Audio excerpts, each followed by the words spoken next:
Chapter 10. Lame Betsy. "We don't give to beggars," the girl said, trying to edge him out of the door again with her knee. "I'm looking for Emily." "Emily? There's no Emily here." "Emily Jarvis. She helps Rosie out in the kitchen." "Rosie? Who's she?" The girl was laughing down at him through her loose hair. "Rosie," Jim said. "You must know Rosie. She's got big arms and she don't like making bread." The girl burst out laughing and looked over her shoulder at a woman who was sewing by the table. "Hear that?" she said. "There's no one here who doesn't like making bread, is there?" She laughed again, and the other woman laughed back in a mocking sort of way. Jim peered past the girl. Surely it was the right kitchen. It had to be. "You'll have to go, Sonny," the girl said. "You've snooped round for long enough, I reckon." "There was a lady with a black crinkly dress," Jim said, "called Judd. She'll remember." "Judd?" the other woman said. She put her sewing down. "She was the last housekeeper. She was sent away. And there was another woman too, the cook. I got her job. They were found hiding some street children in the kitchen and his lordship dismissed them." "They were my sisters," said Jim. The drumming in his head was so loud that he could hardly hear his own voice. "Emily and Lizzie. Please, miss, where are they? Where's Rosie?" The cook stood up and came to the doorway. She stood with her arms folded, frowning out at Jim. Her face softened when she saw him in the light.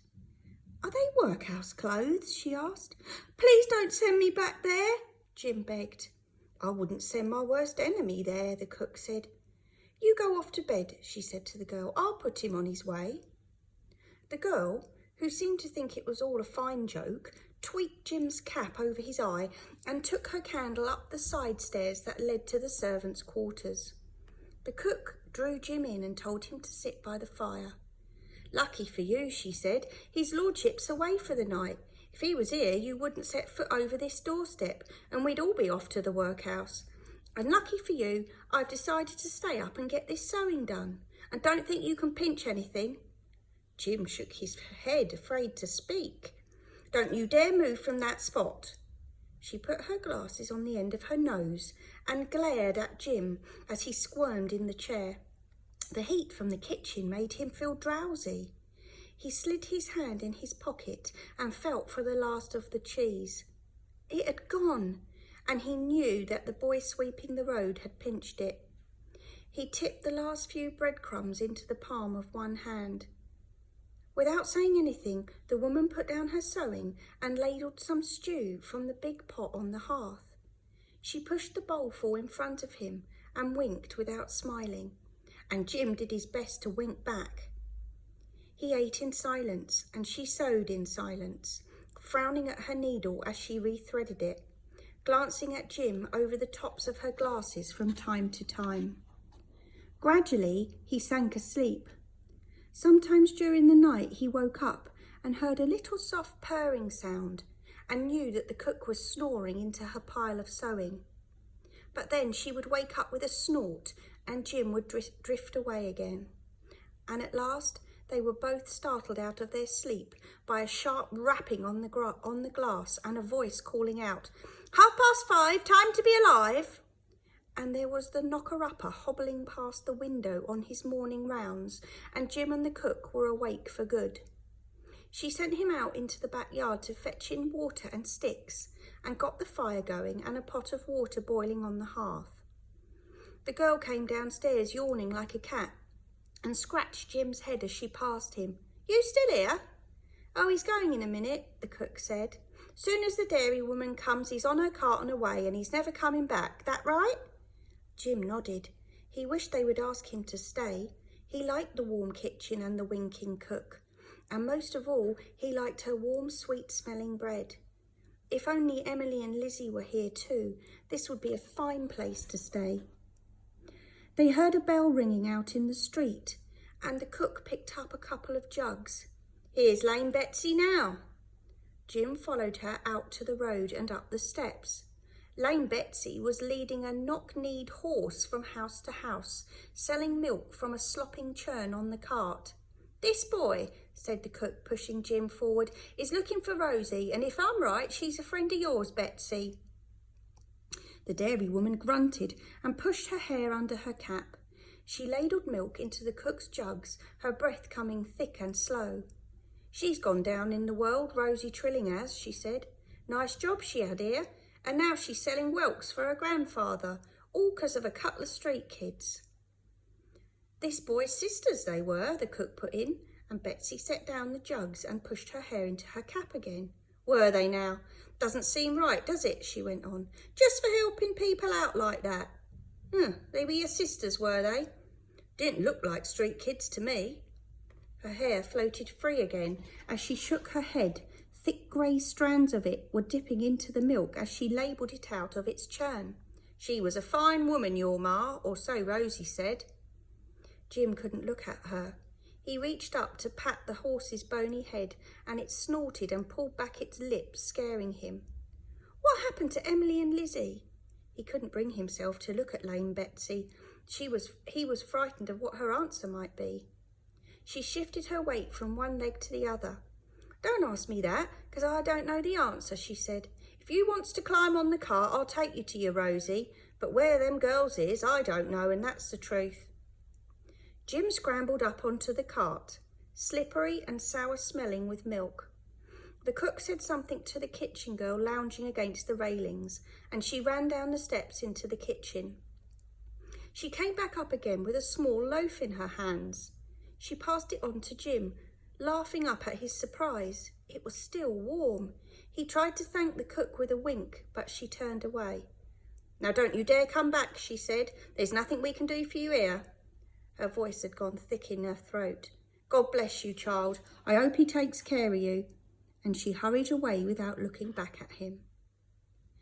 Jim spent the morning jolting from side to side on the cart, jumping down from time to time to help Betsy heave the horse over sticky heaps of snow.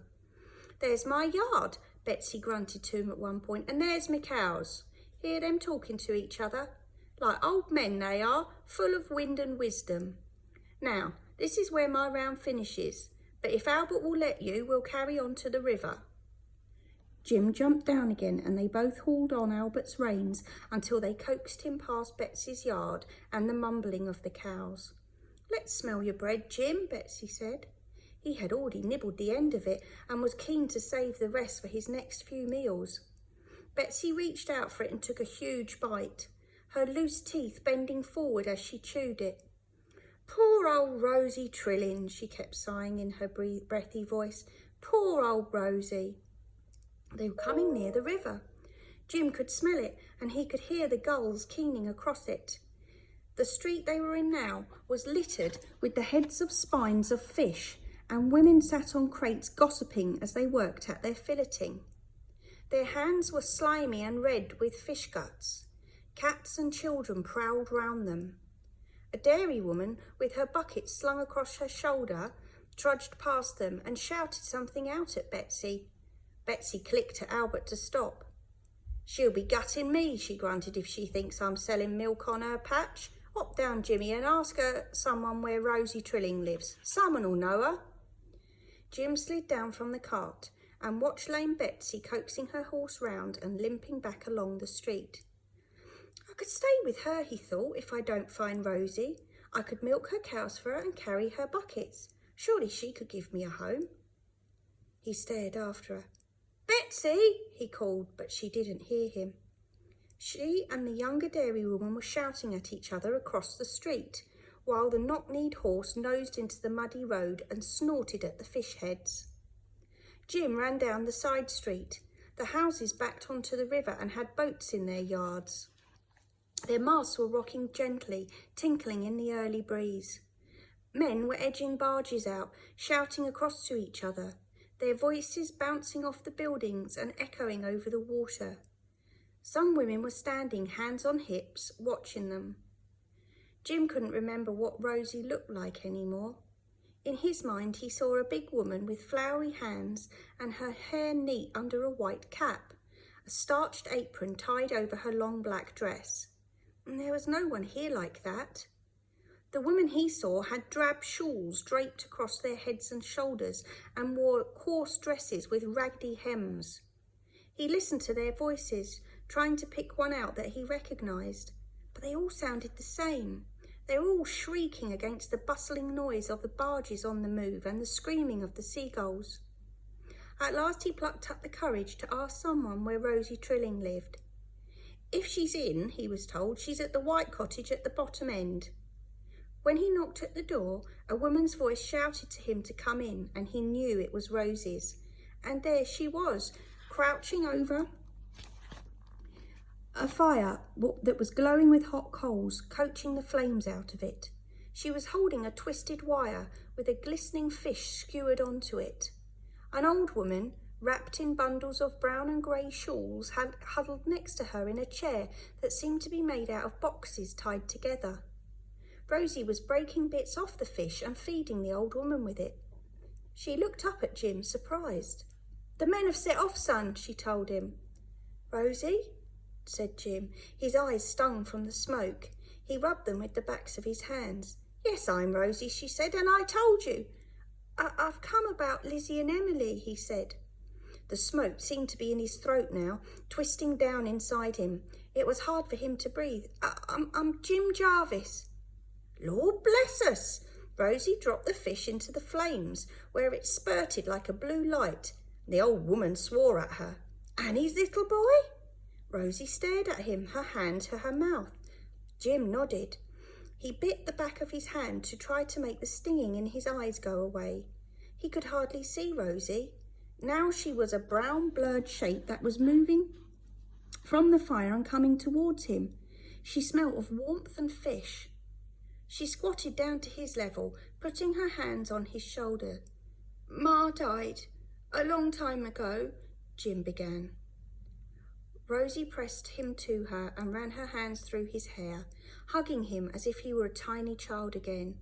And for the very first time since Joseph had told him the terrible news, Jim let out all the hurt that had been locked up inside him, and he cried for his mother.